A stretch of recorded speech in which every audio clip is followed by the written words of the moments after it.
എന്നിട്ട് 40 പണ്ഡിതന്മാരുടെ അടുക്കലേക്ക് നിന്നെ ഞാൻ കൂട്ടിക്കൊണ്ടുപോയി. ഒരാളുടെ അടുക്കലേക്ക് ഞാൻ കൂട്ടിക്കൊണ്ടുപോയിട്ടുണ്ടോ? ഇല്ല. MM മദനിയുടെ വീട്ടിന്റെ ഗേറ്റിന്റെ പുറത്ത് പ്രവേശനം കിട്ടാതെ കാത്തു നിൽക്കുകയായിരുന്നത്രേ.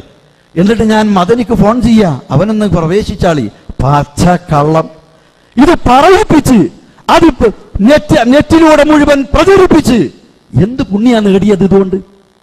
യഥാർത്ഥത്തില് ഞാനും മദനിയും സക്കരിയ സ്വലാഹി അടക്കം മദീനത്തുൽ ഉലൂമയിൽ ജമിയത്തുൽ ഉലമയുടെ നിർവാഹക സമിതി യോഗം നടക്കുമ്പോൾ മദനി അറിയൊരു KKP അബ്ദുള്ള 3-4 വട്ടായി വിളിക്കുന്നു.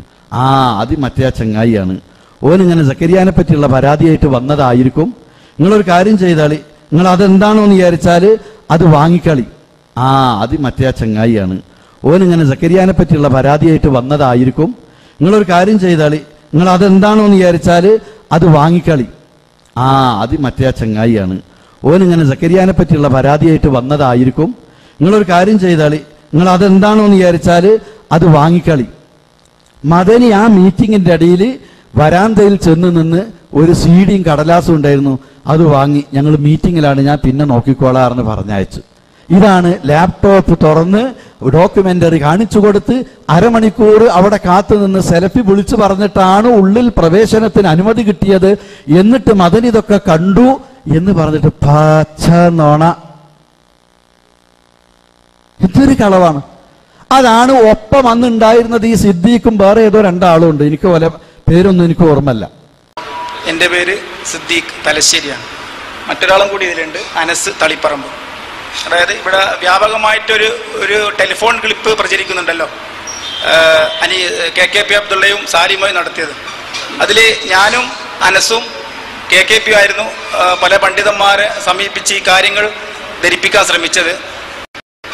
അതിൽ ഞാനും അനസും KKP ആയിരുന്നു പല പണ്ഡിതന്മാരെ സമീപിച്ച് ഈ കാര്യങ്ങൾ ധരിപ്പിക്കാൻ ശ്രമിച്ചത്. ഞാൻ ഈ KKP അബ്ദുള്ള എന്ന് പറയുന്നവനുമായി എനിക്കൊരു ബന്ധവുമില്ല. ഞാൻ ഈ KKP അബ്ദുള്ള എന്ന് പറയുന്നവനുമായി എനിക്കൊരു ബന്ധവുമില്ല.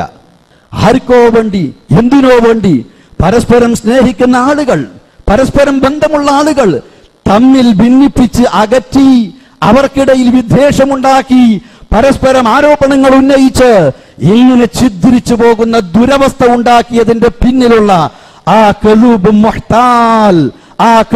മുഹ്താൽ ആരാണെന്നാണ് കണ്ടെത്തേണ്ടത്.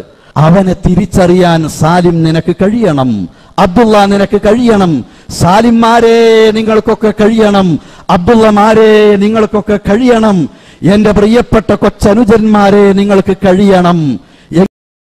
എങ്കിലേ നിങ്ങൾ രക്ഷപ്പെടൂ, ഈ ആദർശത്തിന് നിങ്ങൾക്ക് സേവനം ചെയ്യാൻ കഴിയൂ, ഈ പ്രസ്ഥാനത്തെ നിങ്ങൾക്ക് താങ്ങി നിർത്താൻ, ഉപദ്രവിക്കാതിരിക്കാനെങ്കിലും കഴിയൂ എന്നൊരു തിരിച്ചറിവിന് ഇന്ന് സാലിമിന്റെ സാന്നിധ്യത്തിൽ അല്പം എൻ്റെ മനസ്സിന്റെ ഉള്ളിലുള്ള വികാരം ഞാൻ ലേശം നിങ്ങൾക്ക് മനസ്സിലാകുന്ന രൂപത്തിൽ പറയാൻ ഇടവന്നതിൽ നിന്ന് ആർക്കെങ്കിലും തോന്നിയാൽ ഞാൻ കൃതാർത്ഥനാണ്, കൃതാർത്ഥനാണ്, കൃതാർത്ഥനാണ്, ഞാൻ കൃതാർത്ഥനാണ്, കൃതാർത്ഥനാണ്, കൃതാർത്ഥനാണ്, ഞാൻ കൃതാർത്ഥനാണ്, കൃതാർത്ഥനാണ്, കൃതാർത്ഥനാണ് എന്നേ എനിക്ക് പറയാനുള്ളൂ.